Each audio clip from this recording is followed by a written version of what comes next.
মাওলা, আমি তোমার একবারই খারাপ বান্দা নয় মাওলা। আমি যে একবারই খারাপ, তোমার খারাপ বান্দা নয় মাওলা। আমি একটা পাপ হলে তার জায়গায় একটা ভালো কাজ করে পাপটাকে মুছে দেওয়ার চেষ্টা করি।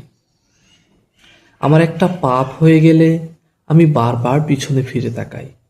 আমার পাপ হয়ে গেছে, আমার এই পাপটা কিভাবে মুছে ফেলা যাবে তার চেষ্টায় থাকি আমি।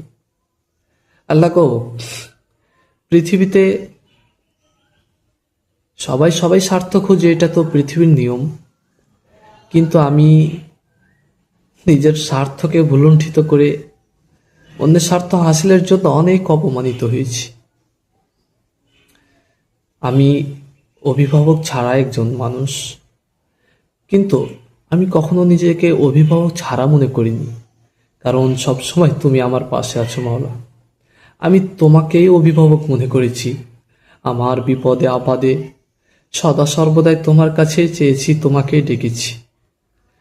কিন্তু কিছু বোঝার ভুলের কারণে মূলত আমাকে বিভিন্ন